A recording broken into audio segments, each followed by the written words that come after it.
She was one trigger pull away from being erased. But the enemy sniper didn't fire, he spoke. And those words changed her fate forever. Was Maya alive or not? The broken watch on Maya's wrist ticked no more. Its glass face was cracked, the hands frozen at 02:17, the very moment her squad had been ambushed.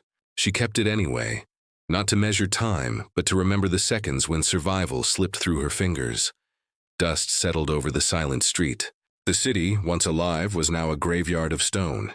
Rubble and ash made the air taste bitter. She crouched behind a half-collapsed wall, rifle heavy in her hands, the weight pressing deeper than the steel itself. Her unit had been thinning for weeks. One by one, names faded from the roll call until whispers spread. She might be the next to go. Some said she'd lost her edge, that her hesitation had cost too much already. Her commanding officer was considering removing her from the line. A sniper who hesitates doesn't last long. But Maya wasn't just fighting an enemy across the battlefield. She was fighting herself. Each time she pulled the trigger, her chest grew heavier, like bricks piled upon her lungs. That day, the order came simple: cover the eastern flank. Scouts reported enemy movement. She climbed to a shattered rooftop, crawling on her stomach until she reached the edge. Through her scope, the world narrowed into a circle of glass. Silence. Waiting. Her finger rested near the trigger, but her mind drifted. She thought of her empty wallet back at camp, folded thin as paper. Nothing in it but a faded photo of her little brother holding a kite. It reminded her why she fought, but also why she doubted. What would be left of her if she kept living like this, half human, half weapon? Then it happened. A flicker in the distance, a glint of metal too precise to be rubble. She steadied her aim. The barrel of another rifle extended from a cracked window 600 yards away. Her breath slowed. This was it. A duel of ghosts, and then her radio crackled. Not her own channel. Stranger's voice, low and accented, but in clear English. I know you see me. I see you too. Maya froze. You hesitate. That is why they want to remove you. Her blood ran cold. How did he know? American sniper, the voice continued, calm as if they weren't about to kill each other. Alive or not. Depends on what you do next. The broken watch on her wrist seemed heavier. She didn't fire, not yet. The dusty road stretched empty beneath her rooftop perch, cracked asphalt shimmering in the afternoon heat. Maya's pulse throbbed louder than the silence. Her finger trembled above the trigger. Talk back, the enemy's voice urged through the static. Every part of her training screamed no. Snipers don't talk. They end conversations with a single shot. But the words hooked something inside her. The way he spoke, measured, patient, felt less like a threat and more like a test. She pressed the radio button. Who are you? Her whisper surprised even herself. A pause. Then, Victor.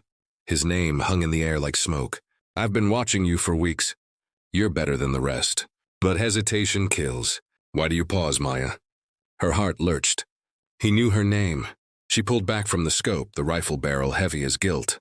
She wanted to cut the radio, crawl away, pretend none of this was real. But her eyes returned to the glass. Through the scope, she saw movement.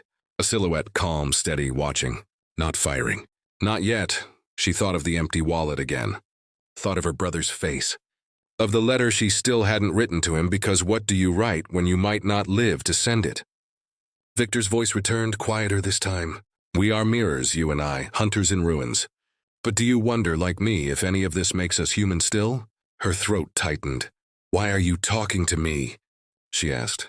Because when you aim, I see doubt. I see someone who doesn't want to vanish into dust. Like me, a sharp crack cut the air. A bullet struck the wall inches from her head. Not his shot, different direction.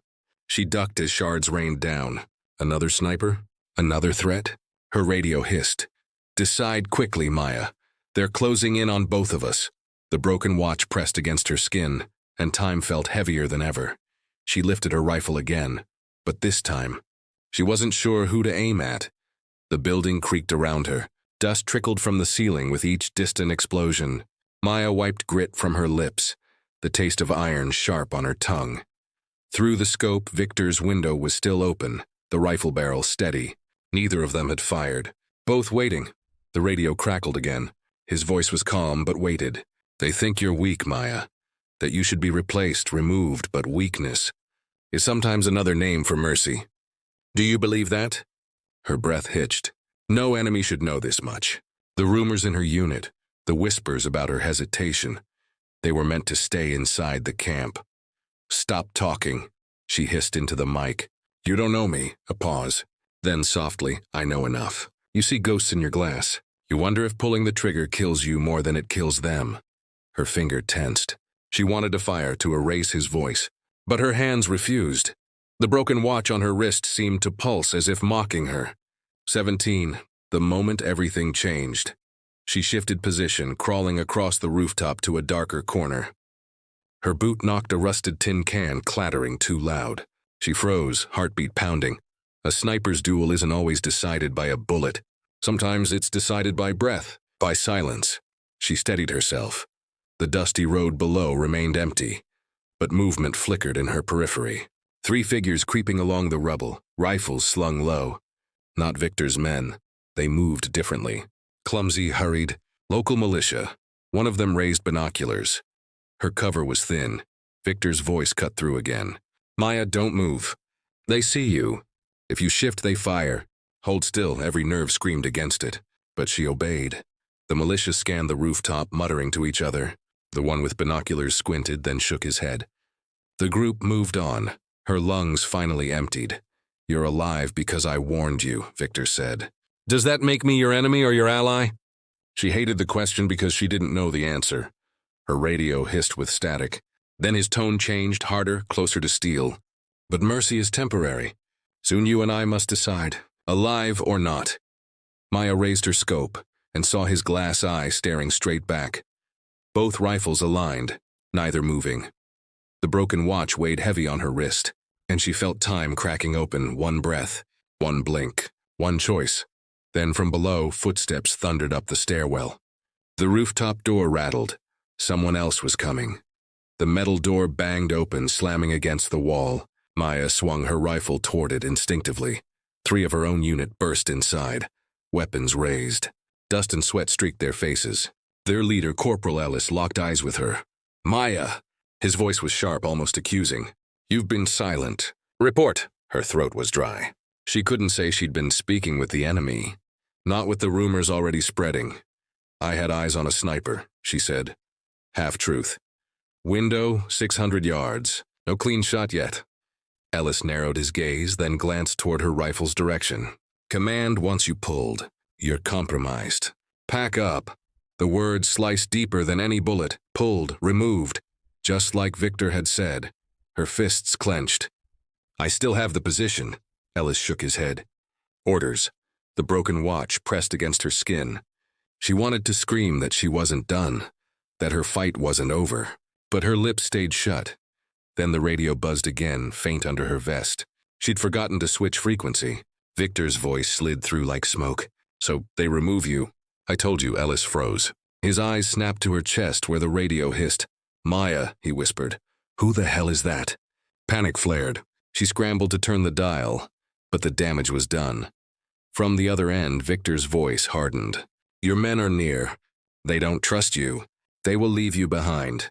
When they do, only I will know if you live or not. Ellis's rifle lowered slightly, suspicion heavy in his eyes. What have you done? Her chest burned. She wanted to explain, to tell him she hadn't betrayed them, that she was caught between duty and something she didn't understand. But then a shot rang out. The wall above Ellis's head exploded into dust. Victor's rifle. Her own unit dove for cover. Ellis roared, Sniper! He has us zeroed. Maya's heart pounded. Through her scope, she saw Victor hadn't aimed to kill. He'd fired high, warning, scattering them. But to her unit, it looked like she'd drawn fire down on them. Ellis glared at her through the dust. You led him to us? No, she shouted, desperate.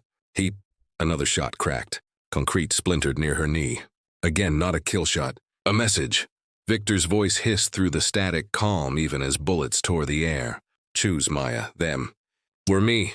Her squad scrambled for the stairwell. Ellis barked orders, not even glancing back at her. And Maya was left standing on the rooftop, scope locked with Victor's, the broken watch dragging her wrist down like a chain. She whispered into the radio, Why didn't you kill them? His answer came sharp. Because this is about you, Maya, only you. The stairwell door slammed below, her unit gone, and now she was truly alone. Night draped over the city. The dusty road below shimmered under pale moonlight. Maya sat against the rooftop wall, rifle across her lap. Alone.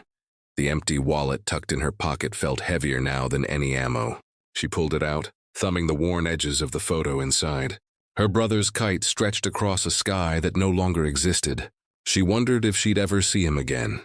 Her radio crackled softly.